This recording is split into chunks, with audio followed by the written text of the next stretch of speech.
This is Ellie Cohanim here with Jewish Broadcasting Service. Tonight we are in New York's Kehilath Jeshurun Synagogue, and I have a very esteemed panel of experts who are going to help break us down the issue of the rising tide of anti-Semitism in the world today. And just to share some background on that, as we all know, in the last year alone, Jewish worshipers were attacked in two synagogues, both in Pittsburgh and Poway, with the Pittsburgh synagogue attack being the deadliest attack on Jews in the history of the United States. On U.S. campuses, the Cantor Center out of Tel Aviv University says that they've seen a 60% rise in attacks against pro-Israel students on U.S. campuses. And in Europe, both Jews and non-Jews are reporting a daily rise in anti-Semitism in their lives. This while in countries like Argentina, the rabbi is physically assaulted and has anti-Semitic slurs and epithets thrown at him. And unfortunately, I could go on and on, but again, I'm looking forward to unpacking these issues and trying to figure out what the Jewish community and others can do to help stop and turn these trends around. Rabbi Steinmetz, if I may, I'd love to start with you. I'd really appreciate if you could frame this conversation of anti-Semitism for us with sharing with us what does the Jewish tradition have to say about anti-Semitism and with commandments like the requirement for Jews to go hear Parshat Zachor, the Torah portion of Zachor. What do we learn from all that? Right, so I hope there's time left for the other panelists after the answer. There is really so much to say on this subject. I mean, let's start perhaps with the Passover Seder.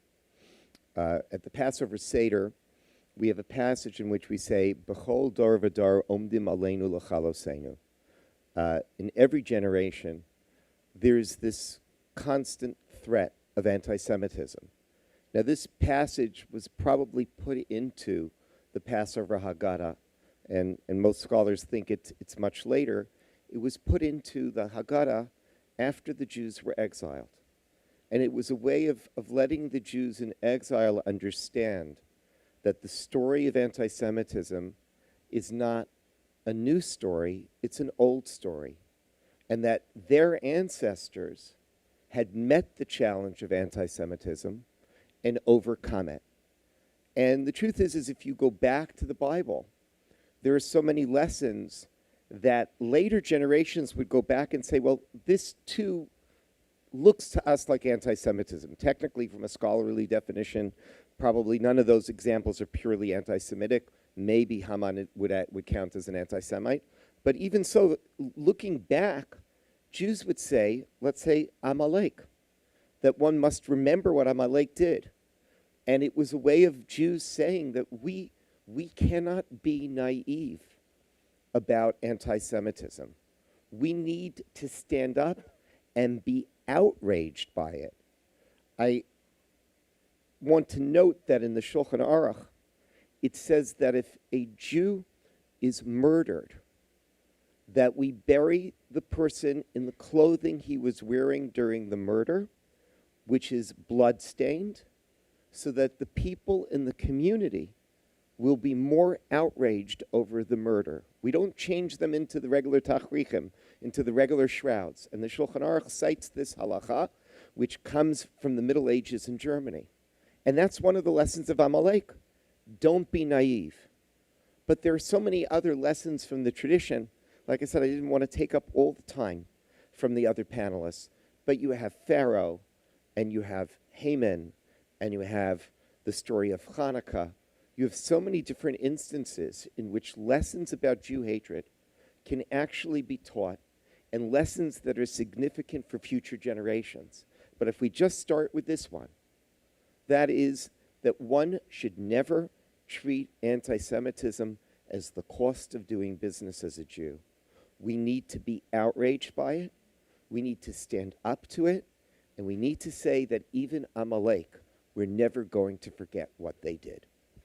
Thank you, Rabbi Steinmetz. So according to the Jewish tradition, this has been a scourge, and it's been something that we Jews have dealt with in our entire histories. Ken, I just want to throw this to you now. What is the ADL's understanding in terms of all the studies and reporting that you're doing? Where are you seeing the resurgence of anti-Semitism in the U.S. specifically coming from, and what are the trends? So, I would say as recently as 5-6 years ago, people would come to us and say, why are you still in business, especially about anti-Semitism in America? And we get all these folks who say, I haven't in all my life experienced an anti-Semitic incident, so why are you doing it? Obviously, today we're no longer, even before Pittsburgh and Poway, we were no longer hearing that. And I would say in answer to your question that our perspective is that anti-Semitism doesn't have one location or one source. And anyone who tries to identify it as simply coming from left or right or majority or minority, in our view, is not helping the cause and is doing what I call the politicization of anti-Semitism, which we can't afford. And I would say simply that we don't engage in a business saying which is worse, we try to identify the source of problems. They are different. Anti-Semitism from the right, white supremacists, the kinds of things of Pittsburgh and Poway, is one kind, and it's very open and blatant, and, as we've seen, violent. And then we have anti-Semitism from the left, which is much more difficult to deal with because it's much more subtle. There's a denial that they're anti-Semitic in the first place, and because a lot of folks are working sometimes with some of the very people who seem to be engaged or doing it. So we've seen this devolution in the UK with, of all parties, the Labour Party in the UK, which supposedly represents values of tolerance, has now officially been described as institutionally anti-Semitic. And so the short answer could go on with a long answer to your question. The short answer is there is no one source. It could come from the right, it can come from the left, it can come from majority communities as it does, it also can come from minority communities. As a matter of fact, one of the great challenges for many of us who work with other minority communities to fight hate, which we think is both moral and practically correct, is what happens when anti-Semitism comes from the very communities that you're working with. How do you deal with that challenge? It's a lot easier to deal with anti-Semitism from white supremacists because it's so obviously something else. But what happens when an Ilhan Omar or someone like that who represents a Somali-American community in Minneapolis, and I've met with members, these are people who are just trying to make it in America, and then suddenly issues. So there is no one source. It comes from variety, and as I said, anyone who simply focuses on one. I'll just add one other point. The biggest representation of a non-political approach to anti-Semitism is the willingness of a community to criticize their own. It's always easy to say they are guilty of anti-Semitism. The question is, when it comes from your own community, are you ready to stand up and say it? And that, for me, is always the biggest test. Ken, that was an excellent segue. So, Steve, I have a question for you as a New Yorker. NYPD, New York Police Department, reported last week that anti-Semitic hate crimes were up 90% last year, with the victims being visibly Jewish Jews, aka Orthodox or Haredi Jews, and the perpetrators were coming from the African American community. Despite these facts, New York's Mayor Bill de Blasio, who apparently has national aspirations, in a press conference made the following assertion that, quote, the violent threat, the threat that is ideological, is very much from the right. I'm just curious, as a New Yorker, what is your response to that? And as a Jew, what's your response to that? Well, I'm not sure that it's just from the right. I think that's a very shallow type of answer to say that. I think that, we who live in New York, people always ask me, do I think that there's more anti-Semitism in New York than in other places in the United States? And my answer is, probably because we're more visible. I mean, this is a city where you walk out on the street and it's pretty easy to see a Jew and to spot a Jew. And so, therefore, I think, what we're seeing now, though, is the spillover, where you see small communities where they never even experienced anti-Semitism at all. All of a sudden now, they're starting to experience anti-Semitism. I think in New York, we've seen this for a long time, and also because we're very visible here. I mean, we just have an Israeli Day parade where hundreds of thousands of Jews march in support of Israel. So I don't think it's coming from any one group of the right. I think it's coming from many, as Kenny said, for many different groups that are out there, and that's why we have to be very vigilant and very careful. Okay, so JNS's editor, Jonathan Tobin, just published an opinion piece where he says, why isn't a surge of anti-Semitism in New York City a bigger story? And what he posits is that the problem can't be blamed on, quote unquote, US President Donald Trump. So I'm just curious for each of our panelists, jump in and tell me, do you agree with that assessment, the reason why the surge of anti-Semitic attacks on Orthodox Jews in New York City by minority populations is not getting a lot of traction in the media because nobody can point a finger on white supremacists or President Donald Trump for that? Let the rabbi take that first.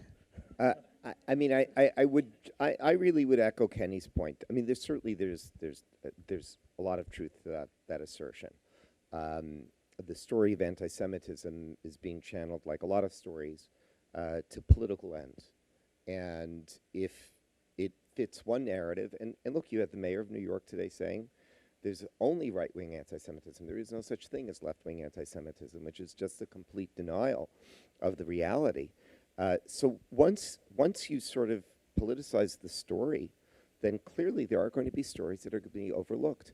And what's going on in Crown Heights, the constant buildup of violence, is one that it should be of great concern to all of us. And it's not just in Crown Heights, it's in other places in the city.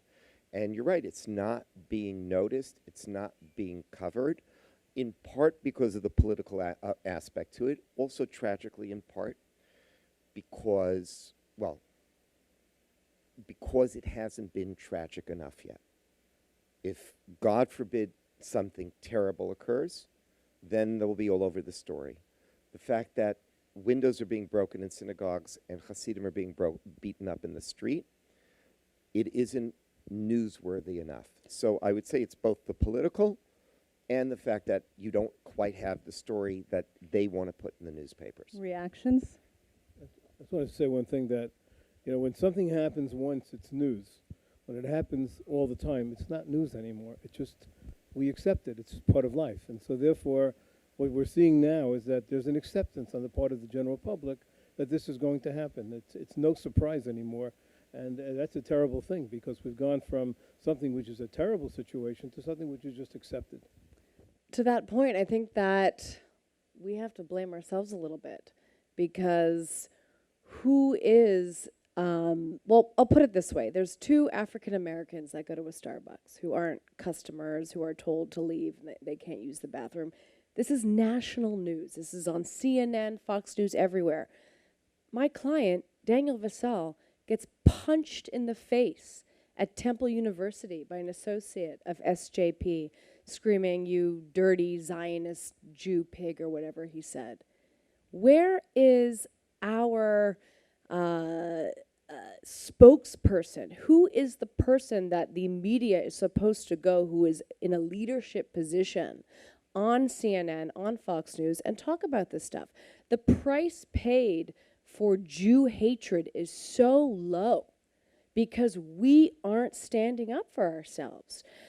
My husband says, Jews don't riot. It's true, we don't riot, but we have a lot of lawyers in our communities. How come we haven't organized, up until a couple of years ago with the Lawfare Project, an active, strategic, civil litigation impact strategy that uses the court systems, that engages in impact litigation, and advocates on behalf of Israeli companies who are discriminated against, Jewish students who are facing, hostile environments and discrimination on campus?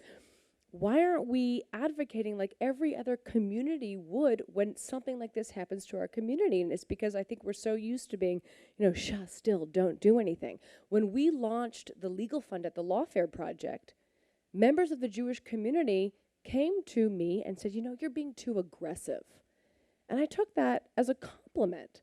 Of course I'm aggressively asserting on behalf of my clients. Of course I'm aggressively advocating in courts of law for them. What other community would think that that's a bad thing? And so we have this shame that we shouldn't be out there screaming at the top of our lungs when these things are happening to our community, because we're so used to it, because we have hundreds and hundreds of years of persecution behind us, and so there's a little bit of a shame. And we're also not proud. We're not proud to be Zionist Jews. You know, I'll never forget, before I married my husband, I was dating a gentleman, and he took me to a bar, and we started talking, and I described myself as a Zionist Jew. And he looked at me like this. He said, well, I'm not. I said, well, that's it. Then we can't date anymore. How is it when there's no guns pointed at our head that Jewish people are too afraid to stand up proud and say, I am a proud Zionist Jew. Zionism is a part of my national identity, my ethnic identity. And how dare you get in my safe space and try and make me ashamed of my connection with my historical homeland. That's how Jewish students should be talking on campus, not being given, you know, pamphlets with 10 points how to defend against your detractors. You know what, Brooke, that is very well said, and our audience is agreeing with you. I think Ken wants to react. Yeah, I couldn't disagree more with you, actually, about that. I mean, you know, this notion somehow that the American Jewish community is a Shah-still community, that was true in the 1930s and 40s. Many of us, I work for ADL, and it's not only ADL, I'm not only speaking about, are out there every day speaking out, meeting with people, condemning. You know, there are differences about how one goes about it. And sometimes there is a question, and that's subject to different viewpoints as to the way you go about speaking out. So you know, and there's legitimate differences about the methodology. Some people are more aggressive, some less, and there are all kinds of legitimate distinctions. But to suggest that the Jewish community is not out there, to me, is absurd. I don't know how I could just talk about our own organization. Almost every day we're issuing press releases or meeting with members of Congress or speaking out on this issue. And by the way, we get accused of too much, you know, and we get all kinds of people who say, you got to cool it. And we try to make distinctions. So I just don't buy that. Now, can we do better? And there are legitimate new ways to deal with it. All of it, I'm open to that. But the general point that you made about as if the American Jewish community, which is, and by the way, the perception in society at large is so far removed from anything that you suggested, that the American Jewish community in the year 2019 is a Shah-still community, I just find so divorced from reality. And I just wanted to respond to that. First of all, I'm speaking from experience.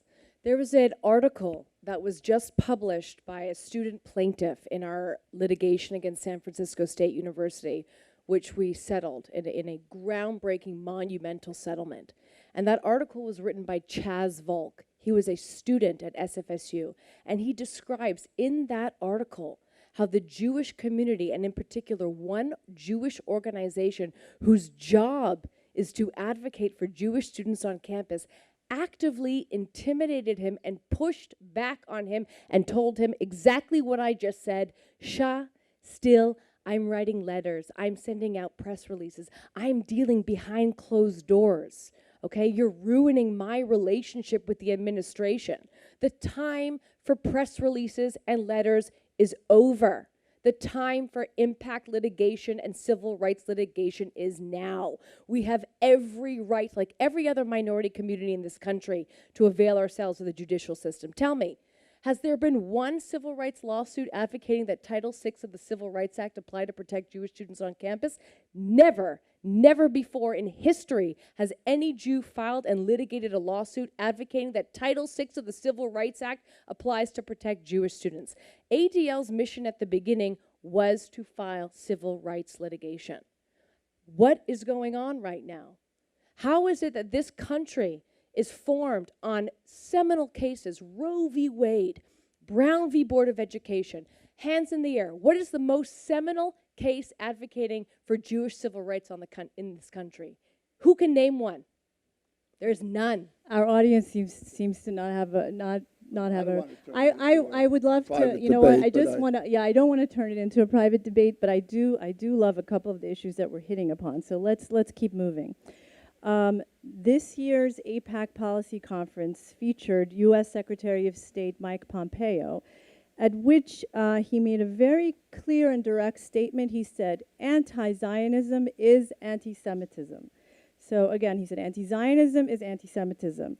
I took a moment to look at the Jewish Voice for Peace website. For those of you who may not know in our audience, JVP is a very active organization on campuses. And their definition, this is what they write on their website. The Zionism that took hold and stands today is a settler colonial movement establishing an apartheid state where Jews have more rights than others. So that's the JVP definition of Zionism. And again, our administration is saying anti-Zionism is anti-Semitism. Rabbi Steinmetz, could you comment to us a little bit about, is anti-Zionism anti-Semitism? Where do you draw the line? So the short answer is yes, but there needs to be a long answer, because I think that the reason why it is so complicated to talk about anti-Zionism as anti-Semitism is because we use one definition of anti-Semitism and don't recognize that there's a much wider definition of anti-Semitism. The one definition of anti-Semitism that is always used is essentially what it looks like the Nazis did to the Jews. In other words, if people are essentially looking to murder each and every Jew around the world, then they're an anti-Semite. Otherwise, they're not anti-Semites. And unfortunately, that is built on a misdefinition of anti-Semitism. Anti-Semitism has always meant two different things. There has been racial anti-Semitism, which is an attempt to destroy the Jews as a race, or to discriminate against the Jews because of their racial characteristics, and that is a modern phenomenon. And then there is religious anti-Semitism, which is an attempt to destroy the religion of the Jews. So if you go, I mean, there's the famous idea of the Levush, which is that if you compare Hanukkah and Purim, Hanukkah, all that was wanted was that the Jews give up their distinctive religious values. Purim, the idea was, let's destroy all the Jews. And that is really the difference between religious and racial anti-Semitism. Now, with religious anti-Semitism, some of the greatest proponents of religious anti-Semitism are Jews, because there is nothing like a convert and the zeal of a convert. And in the Middle Ages, you have people like Pablo Cristiani, who convert to Catholicism and then become the worst enemies of the Jewish people, because they want to destroy the Jewish religion. And I mention all of this as a background, because when you talk about anti-Zionism as anti-Semitism, and then someone says, well, what do you mean? You have this rabbi with a long beard at the Israel Day Parade on the sideline, holding up a poster, and he says that he's against, that Zionism is not Judaism, and he's against Zionism.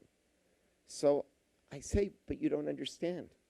There have always been Jews who have been against the basic Jewish religion. Just because he's a rabbi with a long beard, it doesn't mean he understands Judaism. Judaism is founded on Zionism. The first thing God tells Abraham isn't go to shul, although I maybe wish one time he did say that to Abraham. It's not the first thing. He doesn't tell him, go build the Beit HaMikdash. He says, go to the land of Israel. And so if you look at Judaism, Judaism is founded on this vision of Zion. Judaism is founded on the vision of the Jews living in the land of Israel. And those that try to separate the Jews from that vision are engaging in anti-Semitism, no matter how long their beards are, no matter how many Jewish friends they have, no matter whether or not they went to a Jewish day school. Now, that's the first point I need to make about anti-Zionism and anti-Semitism. But there's a second point, and this is also something that's incredibly significant. A student in San Francisco on a campus could walk around and say, I'm an anti-Zionist, but I'm not an anti-Semite. I am very careful. I have Jewish friends. I treat every Jew with respect, but I just hate the state of Israel and want to destroy it. So here's the thing. If you want to destroy the state of Israel, and even if you say, I want a one-state solution, we all know what will happen with a one-state solution. You want to destroy the state of Israel, you want to destroy millions of Jews. and whether you're incredibly civil to every Jew you see, whether you have some idealistic mirage in your mind that there will be peace if we follow your particular prescriptions, the truth is that the most important anti-Zionists live in Hamas headquarters and Hezbollah headquarters. And if a kid in San Francisco decides he's an anti-Zionist, he's helping them and helping their vision of destroying millions of Jews. Well said, Rabbi. Thank you. I think where the question of anti-Zionism being anti-Semitic gets into a gray area is where is there the legitimate criticism of the state of Israel and its policies, and when does it veer into anti-Semitism? And Steve, I was wondering if you have some thoughts on that, and Ken, I'd like to hear your thoughts as well. Sure. Look, Israel is a democracy, and therefore people can criticize it as Israel. People could look at it very objectively and not subjectively. And I think that when we look at Israel, we have to say that it is an oasis in the Middle East. And therefore, we can look at Israel and we could say there are things. Look, no democracy in the world, no country in the world is perfect. You could always find fault with every single country. I always tell people who want to criticize Israel all the time, I say to them, you know, the very first people who went out to spy the land came back with a negative report, and look what happened. So when I always tell people, I know you want to criticize, I know you have a lot of great ideas, and I know you know much more than Bibi Netanyahu about how to run the country. There's no question, every Jew knows that. But I said, before you do that, why don't you start with the positive? And why don't you look at all the great things they're doing? And then, of course, let's look at some of the things that could be corrected. There's nothing wrong with that. So legitimate criticism is okay. Ken, how about you? And the ADL, I should Well, say. I want to follow Rabbi Steinmetz. I mean, anti-Zionism is anti-Semitic for a number of reasons. First of all, it's, you know, the truth is, if a person says Israel shouldn't exist because I don't believe in any nation state existing in the world, then there's at least something to discuss. You know, it's not saying one should be for it, but at least there's a consistency. But when every other people have a right to their homeland and only the Jewish people, you got to begin to question what's behind it when clearly that's anti-Semitic. But I think there's something even deeper, a little bit related to what the Rabbi said, which is, what is this idea of anti-Zionism? Underlying it often is the idea, well, Israel is just one more colonialist state. It's really no different from Zimbabwe, what it was in Rhodesia and South Africa, et cetera, et cetera.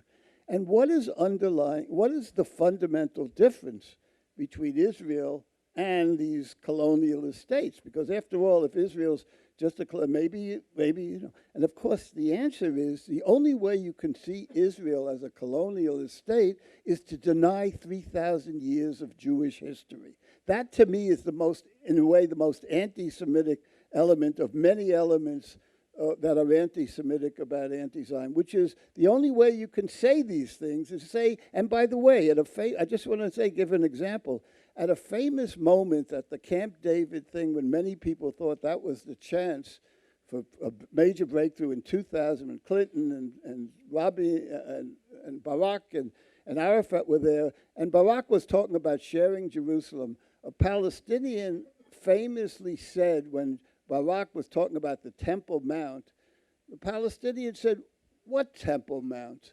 All we see up there are mosques on the thing, meaning at that critical moment when a controversial decision by Israeli Prime Minister tried to make a breakthrough, it wasn't really that the Palestinian representative was saying no to it. He was denying any connection of the Jewish people to the land of Israel. And so to me, when we talk about anti-Zion, there's plenty of room for legitimate criticism of Israel. But we know, and the BDS movement's about that too, by the way. The founder of BDS, Omar Barghouti, has made it clear he's not trying to make Israel better, which, by the way, a lot of people who follow BDS think they're helping to make Israel better. He wants to make Israel disappear, and he's very clear about it. So this is what anti-Zionism is, and it's anti-Semitism.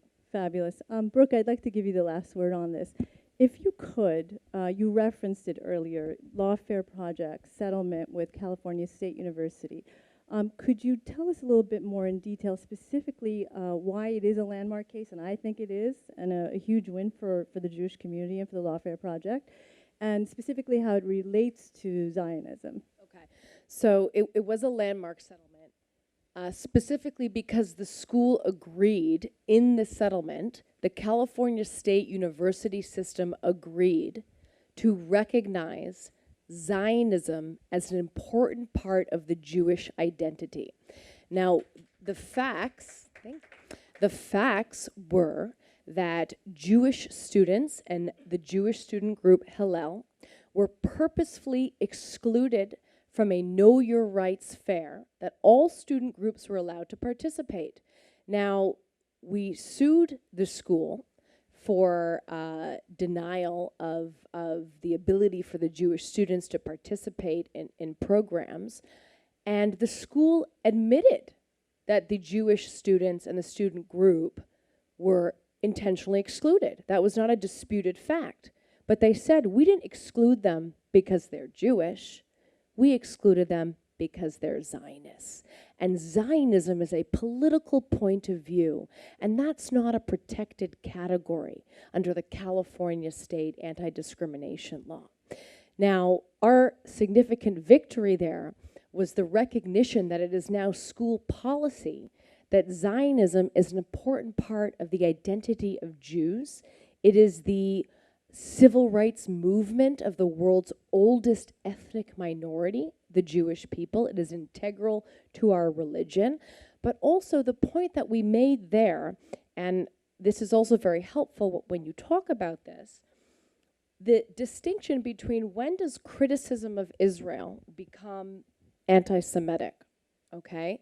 When you have a problem with the policy of a government, but then you turn to a Jew and you blame that Jew and you exclude that Jew because you have a problem with the state of Israel, that's anti-Semitism. If I had a problem, or I have a problem with China's past one-child policy, I don't go to the local Chinese man that owns the bodega and discriminate against him. If I have a problem with the government of Sudan, I don't go to a local black person and discriminate against him and use the fact that I have a political issue with a foreign government as some sort of affirmative defense to racist discrimination. And on top of that, only Jews are given a political litmus test to participate in events. When an Iranian student group wants to participate, they don't say, well, wait a minute, what's your policy on Iranian nuclear disarmament? And unless you agree with me, you're not a good Iranian and you can't participate. Hey, you black person, what is your policy on the genocide in Rwanda? And unless you take the same position I do, you can't participate. Hey, you Jew, what's your policy on occupation? You a Zionist or not? And unless you answer my question right, you can't participate. That is racism. That is bigotry through and through. And then the other point I wanted to make, that we make a mistake in our community constantly using the refrain of the enemy. BDS, an acronym, boycott, divestment, and sanctions. Nobody even knew what that was until we started sending out our press releases and emails and reporting on it all the time. If you ask the person down the street what BDS is, they're not going to know. But everyone understands what illegal commercial discrimination is. I can't have a store and say no blacks allowed. I can't have a bar and say no Muslims allowed to come in my bar. I cannot operate a company and say no Israelis allowed. That is illegal commercial discrimination. And that's what we should be calling it, because that's what Americans will understand as a civil rights issue. Thank you, Brooke. I have here with me a full-page ad taken in the New York Times by Rabbi Shmuley Boteach. And here, I'll just quickly show it to the audience. It's a full-page ad. And in the ad, Rabbi Boteach quotes, or the ad quotes, Representative Rashida Tlaib. 2 weeks ago, quote, 2 weeks ago we celebrated, or took a moment, I think, in our country to remember the Holocaust. And there's a kind of calming feeling I always tell folks when I think of the Holocaust and the tragedy of the Holocaust, in the fact that it was my ancestors, Palestinians, who lost their land, and some lost their lives, their livelihood, their human dignity, their existence in many ways had been wiped out. and some people's passports. I mean, just all of it was in the name of trying to create a safe haven for Jews post the Holocaust, post the tragedy, and the horrific persecution of Jews across the world at that time. And I love the fact that it was my ancestors that provided that. So, so the ad pretty much just quotes Rashida Tlaib, but what I found most interesting, and I think we'll come back a little bit to our conversation, is the very bottom of the ad. What it says is, Jews have been in the Holy Land since the time of Abraham, 1,800 years before Christianity and 2,500 years before Islam. We don't need to be welcomed back to our ancestral homeland, Israel. So I'm going to throw this question out to each of our panelists, but Steve, I want to start with you. I'm just wondering if American Jewry's self-identification with the shtetls of Europe, given the fact that we've said earlier in this conversation that really the Jewish people's story begins with Abraham in the Middle East, that we're an indigenous people to the Middle East, has it served us well to identify ourselves with Europe? Is it time for us to kind of go back to our history and identify ourselves as from the Middle East, wherever we may have found ourselves after that fact? Look, it's time for Jews to know who they are. And unfortunately, what we're seeing, and I think one of the reasons we're having some of these problems is because many Jews don't even understand anything about their history, about their culture, about their religion. And it's time for us to re-educate people, to make them understand that, as Rabbi Steinmetz said, the land of Israel is our land. It's where Abraham came to, and that's where we settled, and that's where we lived, far before there was anyone else that was there, any Palestinian or anyone else. And I think the problem is that in America today, look, we know what the assimilation rate is. We see what's happening in all the generations. And because of that, we're paying the price for it, because I think that we have to start a tremendous education program with Jews to make them feel proud. I think Brooke said it also. You've got to be proud. We have so much to be proud of, and we have so much to be proud of. And so many times Jews don't understand that, and I think we have to try to change that somehow. We have to try to change the the perception on the part of Jews of who we are and where we come from, not from Russia and Ukraine in 1900 to Ellis Island, but back thousands of years ago to the land of Israel. It's extremely important we do that. Any other thoughts on that, Ken? Well, look, I don't believe in eliminating from our rhetoric or dialogue any part of Jewish history. I think we have to be proud of where we were at any point and explain. I mean, why were we in Europe, and why were we evicted first from the Middle East and then from many European countries?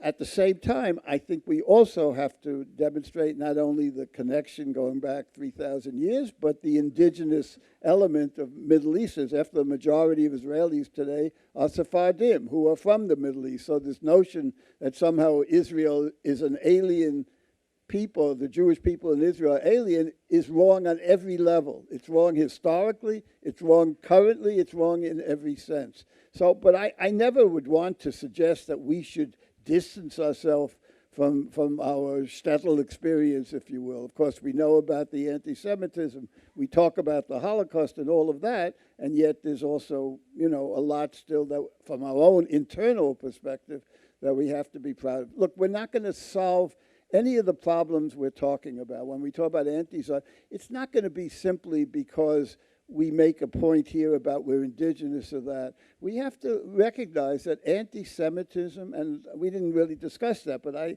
really feel I'd like to take a minute, because I was having a conversation beforehand. Someone asked me the question, is anti-Semitism different or the same as other forms of prejudice? And to me, that's one of the most profound questions that we face. So let's explore that. Yeah, so the truth is, there are commonalities between anti-Semitism and racism and homophobia and Islamophobia, in the sense there's stereotyping, there's xenophobia, there's discrimination against, and Jews have suffered all of that, as have other groups.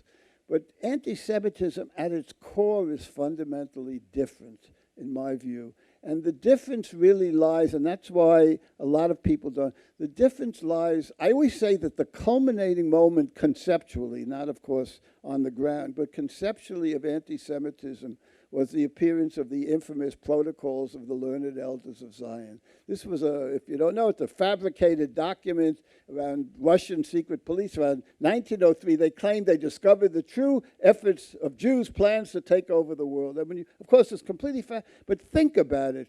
When people wanted to go after the Jewish people, what was the idea they came up with? They didn't just say Jews are not nice people. They said the Jews are secretly all-powerful and evil in the world. And that, to me, is the core issue of anti-Semitism. And that's why it has all the anomalies, why it's lasted for thousands of years, why it can occur at any time, even the best of times, why sometimes Jews are in more trouble when they're doing well rather than other groups who always think about when they're doing. Because if the idea is that the Jews are the secret power behind everything bad in the world, then it could be conjured up at any time. So that's what I think we really have to deal with. That anti-Semitism is like other things, but in many ways it's fundamentally different.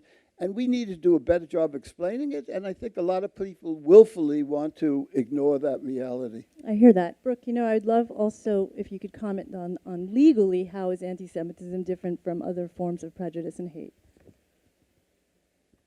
So the reason why I really love Rashida Tlaib's quote here is because it so perfectly illustrates the mirror effect that I think also the rabbi had alluded to earlier, which is that our story is so great that it has been taken and culturally appropriated to form a so-called Palestinian ethnic and historical narrative. If you think about it, there was an indigenous people. We were kicked out of our land by foreign colonizers. We were subject to apartheid, to genocide, to persecution. We always longed to come back. Finally, the world recognized us as a state, but still, we don't have the recognition that we deserved. That is our story. And it was appropriated by the Arabs who, in the 70s, invented a new nationality, a new ethnicity called Palestinian. Now, I just did one of those DNA tests. I'm 25% Middle Eastern. I'm as much Palestinian as any other Muslim is, because Palestine is a geographic location. It is not an ethnicity. It's not a religion. It's not a nationality. Palestinian was the N word for Jew. Jews were called Palestinians for centuries as a derogatory term. Before we established the state of Israel, the Jerusalem Post was the Palestine Post.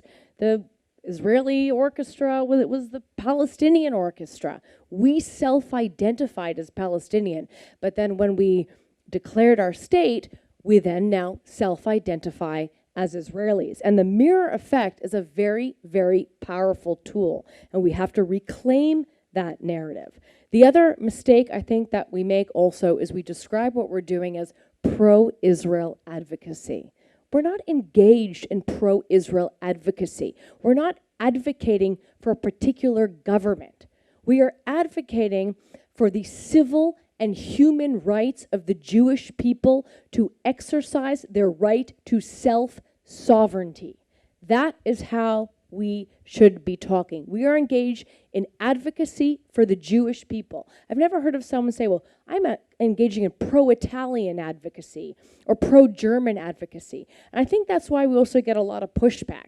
Because if someone said to me and they said, are you pro-Ukrainian or anti-Ukrainian? I'd be like, well, let me think. I don't know. What does the Ukrainian government do? And as a thinking person, I have to weigh it. But if someone said to me, do you support discrimination against somebody because of where they come from? They would say, no, of course I don't. It's a really easy answer. So we have to stop describing what we're doing as pro-Israel advocacy. You know what, and then, Brooke, if I may, yeah. I think that's an excellent segue, because what I'd like to take that notion and talk a little bit about Ilhan Omar's. She's really excellent in her anti-Semitism. I mean, she just kind of started and couldn't stop. So I think we all know about her famous tweet, "It's all about the Benjamin's baby," in which she apparently was saying that anyone who supports Israel in the United States has been bought by the Jews. She had a 2012 tweet in which she said, Israel, quote, "Israel has hypnotized the world. May Allah awaken the people and help them see the evil doings of Israel." And then she went on to accuse, in a speech, she went on to say that American Jews have dual loyalties to the state of Israel. So, I mean, I think all of us just discussed the special relationship that the Jewish people do have to the land of Israel. And so, Rabbi Steinmetz, I want to bring this one to you. How do we respond to this accusation of dual loyalty, given the fact that we do indeed have a special relationship to Israel? Right. So I have spoken about this and published on this. It was in the Daily News on Yom Ha'atzmaut. What's fascinating is that the allegations of dual loyalty well predate any thoughts of Zionism. And it happens actually at the Damascus blood libel. Because in the Damascus blood libel, it's actually the French consul who is the one who advances the libel. He's the one who has the right to prosecute the killers of this Italian a monk who is murdered, and essentially he decides to blame it on the Jewish community. In 1840, he decides to blame it on the Jewish community and say, the Jews murdered this monk. And all of a sudden, there are Jews who are being rounded up. Several are tortured to death. Multiple Jewish children are jailed. So what happens is that the French Jewish community, among others, Moses Montefiore goes down to the Ottoman Empire, and others who come and they sit and they try to get the Jewish community in Damascus to be freed. And so leadership of the French Jewish community, including Adolphe Crémieux, James de Rothschild, they put enormous pressure on the government, and ultimately the Jews in Damascus are freed. Sounds like a great story, except after all of this happens, and even while it's happening, in France, there are, first of all, learned debates about whether or not Jews really do kill non-Jews to take their blood for Passover matzahs.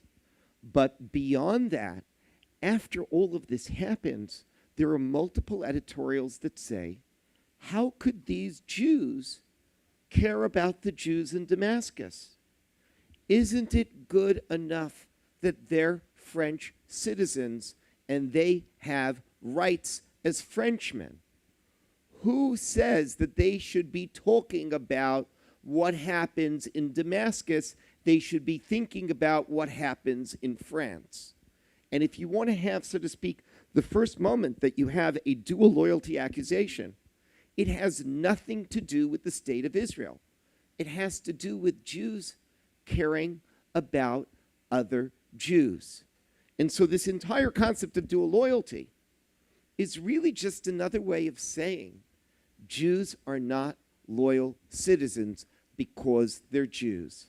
And when you say it in the United States in the year 2019, and you say it specifically about Jews, and you don't say it about Iranians, and you don't say it about people of Chinese origin, and you don't say it about people of Italian origin, you just say it about Jews, then you're essentially advancing that same old canard. Jews can't be loyal to the state. But if you want to talk about specifically about Jewish loyalty, and this needs to be said, about dual loyalty and loyalty to the state of Israel and also loyalty to the United States, or caring about the state of Israel and being loyal to the United States. If you want to talk about that particular issue, already Louis Brandeis, he dealt with it well before the state of Israel started, actually before he was appointed to the Supreme Court. And he said there's no contradiction. To be an American is essentially to believe in values, the values that make America great. And by the way, if you accept those values and you cherish those values in other countries, and he talks about at his particular time about an Irishman who is looking to promote home rule, he says if you cherish the values of goodness and democracy and civil rights anywhere around the world, then you are actually being a more loyal American. And what Brandeis is saying in 1916 is absolutely true today, over a century later. I am a better American because I'm standing up for the one true democracy in the Middle East. I am a better American because I care about a country that shares its values with the United States, shares military information with the United States. And as people have told me, that there's some Israeli technologies that have saved soldiers' lives in Iraq and in Afghanistan. I am a better American because I love Israel, because everything about Israel is really what makes America great. And so there's no dual loyalty. Yeah, I would echo Rabbi Steinmetz. I think, and this is something Brooke's been talking about all night, which is, in my view, many ways an appropriate thing, which is we shouldn't be defensive about this. We shouldn't be responding to a charge. We should talk proudly of our association with Israel on many levels that you talked about. And that's, by the way, one of the important reasons why it's important to keep Israel as a strong democracy, for many reasons, but connected to that. The other point I would make connected to the history is this is a classic manifestation of anti-Semitism, seeing the Jew as never being a part of society. In the Soviet Union, this is another example where this is true both on the right, where the Nazis basically talked about the Jew as an alien element of the German folk.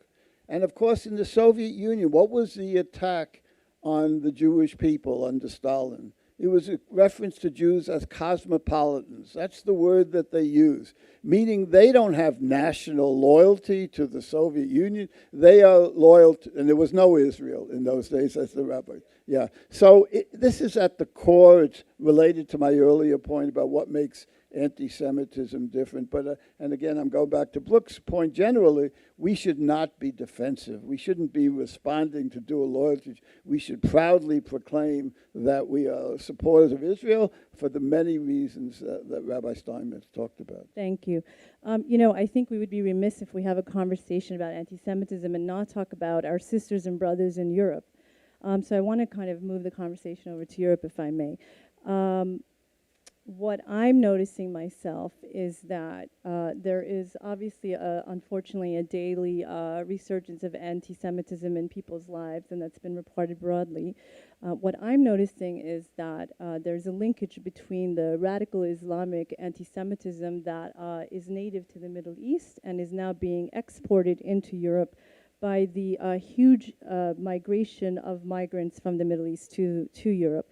And I just want to share with you the Cantor study out of Tel Aviv University says on Germany specifically that police statistics attribute 89% of all anti-Semitic crimes to right-wing extremists, but Jewish community leaders dispute that statistic, and many German Jews perceive the nature of the threat to be far more varied. Slightly more than half of Germany's Jewish respondents to the EU survey said they have directly experienced anti-Semitic harassment within the last 5 years, and of those, the plurality, 41%, perceived the perpetrator of the most serious incident to be, quote, someone with a Muslim extremist view. Ken, is there a cover-up going on in what's happening in Europe? I think the word cover-up is a little too strong. I think there's a problem, though. And first of all, I go back to my earlier point about not politicizing anti-Semitism in Europe is resurgent. It's not like the 1930s and 40s, but it's getting really bad, affecting Jewish life and Jewish perspectives on whether they have a future in Europe. That's the first time in a long way where Jews in many countries are asking. And we see it coming from many sources. We see the classic right-wing anti-Semitism. It is there, and we see it in countries like Poland and Hungary, which have governments that are very right-wing, and the Holocaust denial comes into play and a bunch of other things. Correct. But let's talk about the physical violence so I was about Jews to say, are being murdered and assaulted. Right. So in France, in France in particular, Germany, Sweden. well, I want to focus on France, because in France, when Jews say they don't really believe they have a future in France, most of it is because of their fears of Islamic extremism, violence. No doubt about it. And by the way, the government, which for a long time was not responsive, has become very responsive. The problem is, if you have a kid who goes to a Jewish day school in Paris, it's like going to an armed fortress. It's not a very pleasant kind of, the government is responding, but it really makes you wonder. So there's no doubt in France, When Jews are asking the question, do they have a future, it has to do mostly, even though there also are fears about a potential extreme right government winning a future election, which is another outcome of the backlash. In Germany, there is that question that is raised, and I also am very involved in that study of the Jewish communities, which say, and if you're asking me, is there a cover-up? I think, look, I mean, it's the same thing here with the earlier question about New York and African Americans.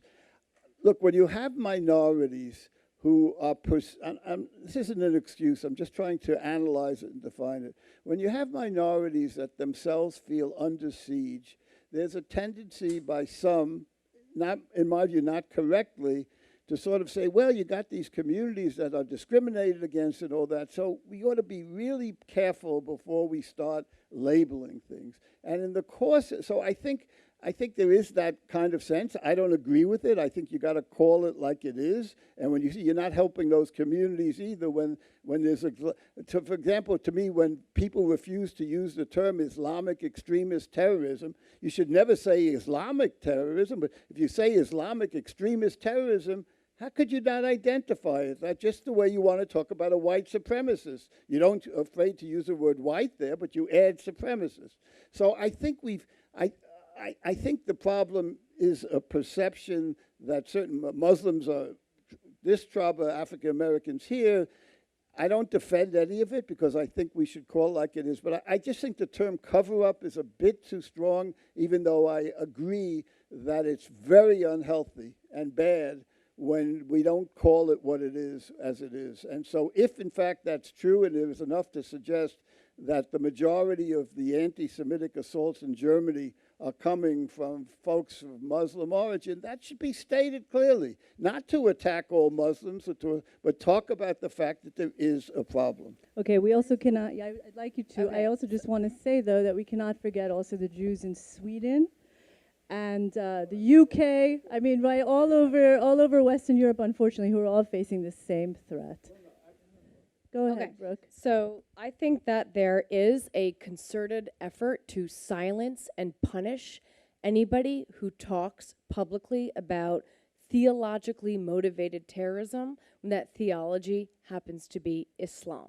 And we've seen it here in the United States, and it was promulgated by the Obama administration and by Hillary Clinton when she went and partnered with the Organization of the Islamic Cooperation and sponsored at the United Nations Human Rights Council resolutions that attempted to make it a crime in international law to criticize Islam. And you see it happening not just here in the United States, but in Europe. When people talk about no-go zones in Paris, they exist. They are there. I have seen them with my own eyes. I have spoken to Parisian police, and they are places that you do not want to go. And yet, how is Europe responding to the influx of migrants who are not adopting to their way of life? They're imposing regulations punishing Israeli Jews. France is imposing a regulation that mandates the discriminatory labeling of Israeli products coming into France. How is Belgium responding? They're making kosher slaughter illegal. How is Spain responding? By passing municipal anti-BDS laws. So yes, we have obviously Islamist anti-Semitism, which is a big problem in Europe, but you still have that good old Christian, European anti-Semitism, and it's a 1-2 punch in that respect. And I also wanted to mention one thing very, very briefly. We're having a conversation here, about dual loyalty before that I didn't get to comment on, and we're talking about how, being pro-Israel, so to speak, and pro-American is so compatible. But we haven't talked about Torah. Torah is Judaism. This is the basis of our religion. Torah study is what we need to be telling our children to do, because that's where the pride comes from. And a pride in America and constitutional values and civil rights values, all of those were rooted in Torah. The founding fathers were Talmud scholars. The concept of equal before the law, all men are created equal is a Jewish concept. The concept of trial before a jury of your peers is a Jewish concept. The concept of equality of the sexes is a Torah concept. Pride and love of this country also has to be rooted in pride and knowledge and study of Torah. We're getting close to the end of our program, and we have some wonderful questions from the audience, which I want to share with our panelists. The first one is, when will American Jews accept the fact that its indigenous political party, the Democratic Party, is becoming increasingly anti-Semitic? So I want to throw this question out to our entire panel. We'll start with Rabbi Steinmetz. Is it time for a Jexodus? Is it time for Jews to stop voting Democratic? Is it time for Jews to start voting Republican and kind of get their voices heard to the Democratic leadership that we're not happy with Ilhan Omar being on the House Foreign Relations Committee? We're not happy with the fact that the U.S. Congress couldn't pass a basic, straightforward resolution against anti-Semitism. Is it time for us to kind of get our voices heard with our vote? The answer, in short, is no. And I'm speaking as someone who's been a registered Republican for 37 years. I think that this is a terrific mistake. Vote as you wish, and I certainly endorse voting Republican. So if any Democrats that want to vote Republican, by all means. But this is a terrific mistake. When you dislike some aspect of a political party, to turn it and to demonize it as a den of anti-Semitism, as a place that's terrible on Jewish issues, is a terrific mistake because, first of all, just on a pragmatic level, do we really think that the Republican Party is going to hold sway in Washington for the rest of history? And the answer, obviously, is not. And to burn bridges is the most foolish thing that we could do. But even if you look at the polling, recently there was a poll done of Democrats. 52% said that they were moderates, 47% said they were liberals. And I think that it was a shame that they didn't ask whether they were progressives, because really the issue that we have is with progressives. Is it possible that liberal Democrats are going to not be as as in support of certain Israeli policies that Republicans would be? Absolutely. Does that mean that we now throw out the baby in the bathwater? Absolutely not. And if we are wise, and I know I'm not speaking to the crowd here. Trust me, I'm a rabbi. I've been around. I know what crowds are like. I know I'm speaking against the crowd. I'm delighted to do so. Because if we're wise, we know there's going to be a switch in Washington. And if we burn our bridges, we are going to be in enormous trouble. You want to feel good about your anger and take it out on the Democratic Party? Great. Will that do any good for Israel? Absolutely not. So how do the Jewish community, though, how does the Jewish community get its voice heard with the Democratic Party without perhaps burning bridges, as you say? Steve, do you have any thoughts on that? Firstly, I definitely agree with Rabbi Steinmetz. I mean, I think if you go to Israel and you meet with people in the foreign ministry, one of the biggest concerns they have, one of the biggest issues they deal with is, we have to be bipartisan, and we have to make sure that that's what happens in Washington. Parties are in favor, they're out of favor. I believe people should vote for candidates that they believe have their values. Whether they're Republicans or Democrats, it makes no difference. You do your research and you get to know the candidates in your community, both local and national, and vote for those that you think really represent who you are. And don't be afraid. Don't vote for a party. Vote for a person, because that's the most important thing. And once you vote for a person, you could change everything. And I think that that's what we have to try to do. And I think it's important, and I agree with Rabbi Steinmetz and exactly what he said. Let's be very, very careful, because things will change in Washington, and we better be ready for the fact that we in Israel and we Jews all over America have to be a good connection, a very close connection to all political parties. It's in our best interest. I'm just going to jump in and just say one more thing. And some of the most important places to do that is in Democratic primaries. That's where some decisive votes will make a difference in the course of whether or not we will have pro-Israel Democrats or anti-Israel Democrats. I just want to make one more point. Every single person on this stage has been studying what's been going on our campuses for the last 10 years. The Democratic Party, Nancy Pelosi, they're responding to what they think is going to get them numbers. So it's not like overnight the Democratic Party all of a sudden has a problem. This is a problem that's been festering because we've been ignoring the fact that our college students have been radicalized over the past 10 years, partly because there's a huge influx of money from Middle Eastern countries like Qatar going to universities like Georgetown. You asked me, how do we legally respond to that? We should be filing Freedom of Information Act requests up the yin-yang about where these schools are getting their funding and seeing if it's falling within their 501c3 mission statements or not, number one. And number two, yeah, we got to vote, but we also have to train our youth to run for office. I don't know of one organization that operates sort of like a pro-Israel arm of, I keep using pro-Israel, I make that mistake too, a Jewish advocacy arm of the DNC.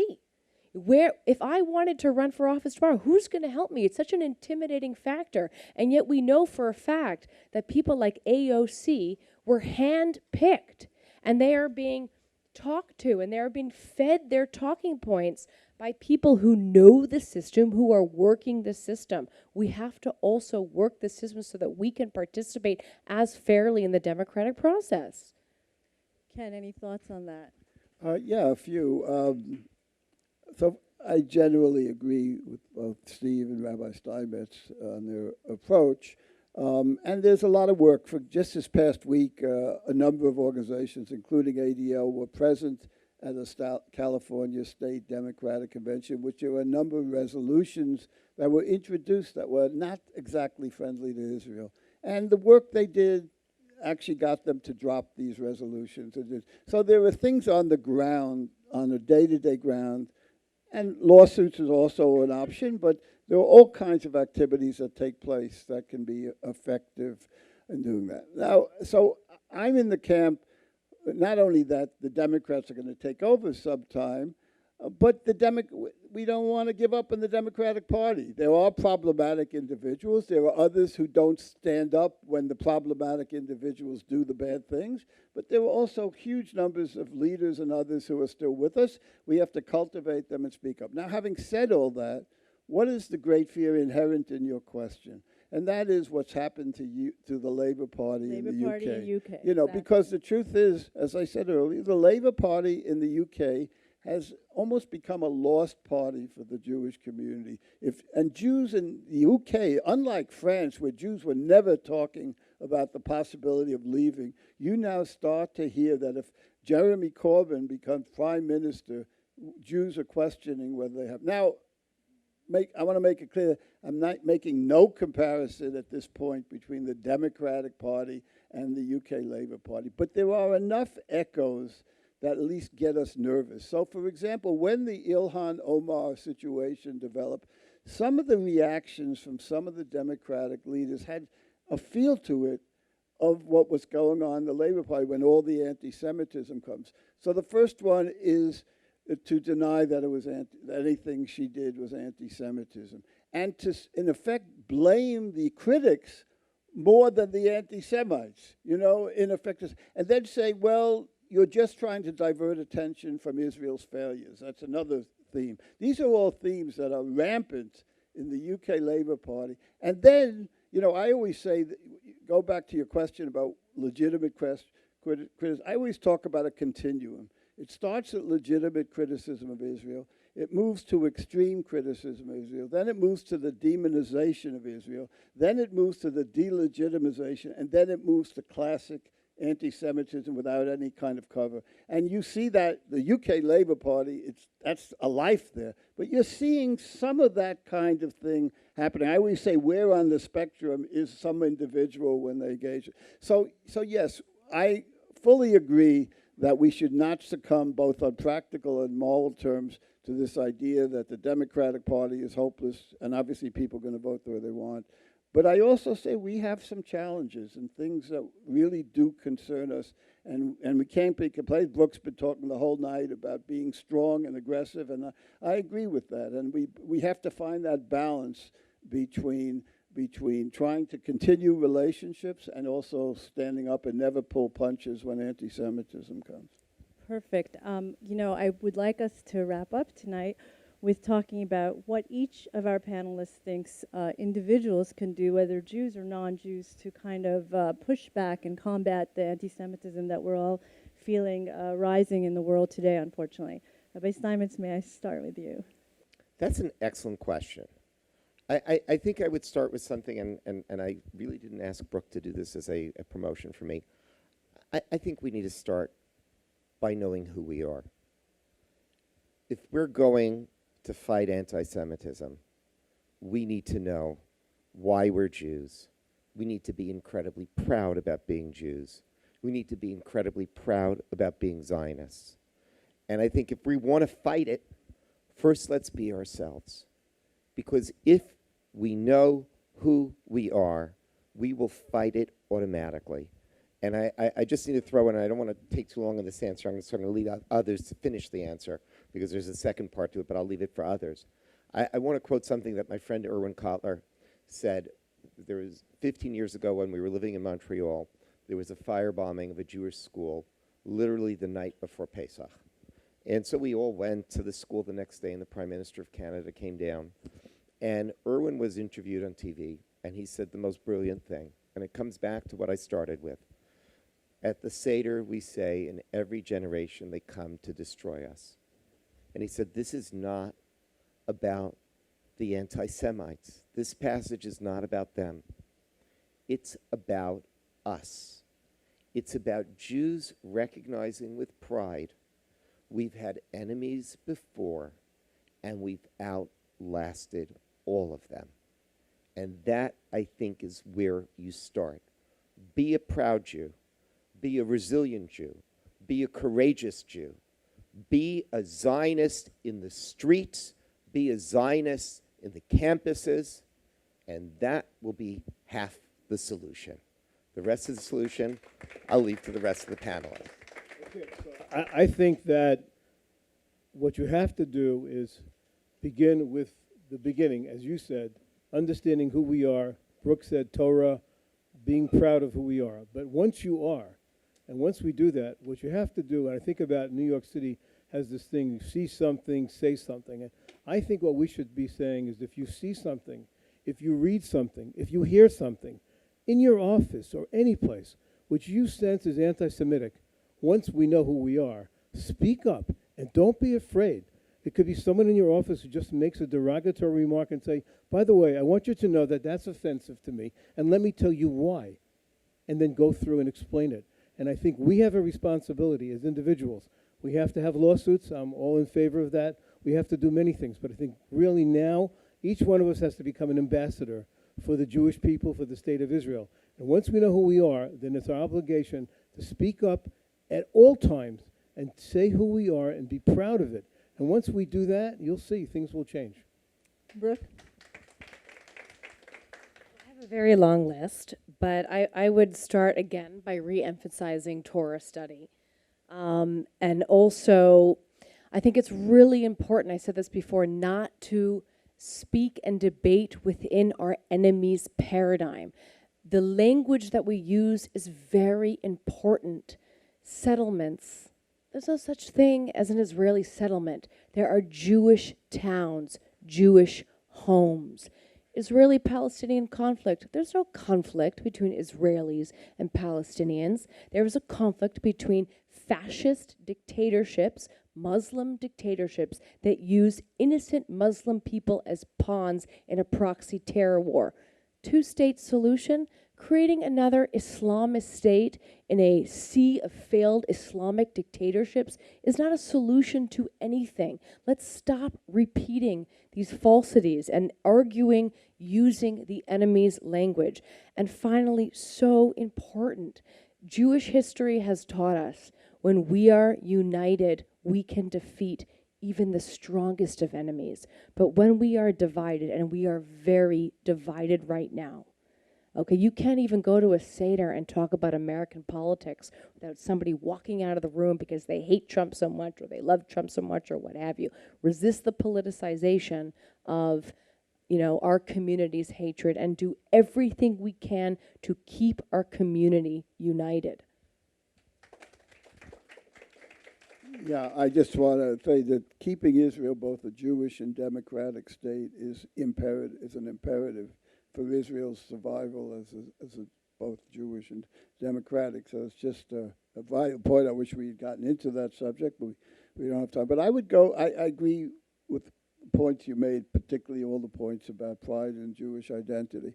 But I want to just talk for a moment about what makes life for Jews in the world different today than before the Holocaust. And there were three factors that if any one of those factors had existed in the 1930s, the history of the Jewish people of Europe would have been different. One is, of course, the existence of the State of Israel. Two is the role of America. And three is the role of American Jews. And I don't have time to go into it, but all three of those factors, in one way or another, were non-existent at the worst possible moment. And the reason why Jewish life has been different for the last 60, 70 years is because of that triangle of relationships. And we need to do everything to build up those relationships. The existence of Israel is self-evident how important it is to the Jewish people. The fact that America has been a leader in the world, it's not merely that it's been good for the world, which in my view should be self-evident. It's been fantastic for the Jewish people that America decided to become the leader in the world after World War II, had a great impact on the world, had a huge impact on many levels. So much of what we accomplish is because of American leadership.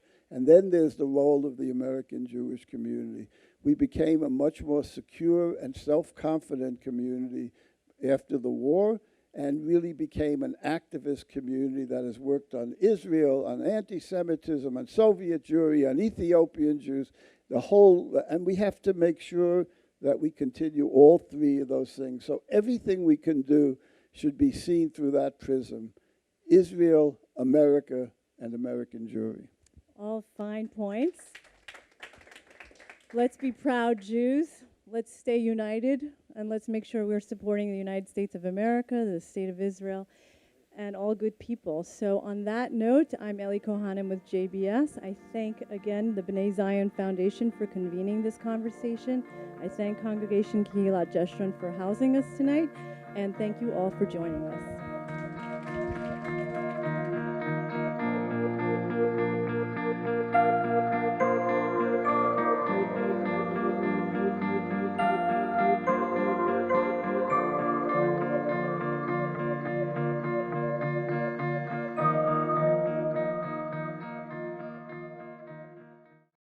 We would be pleased to send a complimentary DVD of this program to anyone who wishes to support JBS with a tax-deductible gift of $36, double chai or more. Simply visit the JBS website at jbstv.org and click on the Donate button to make a donation by PayPal or your credit card. And please indicate the program for which you would like a DVD.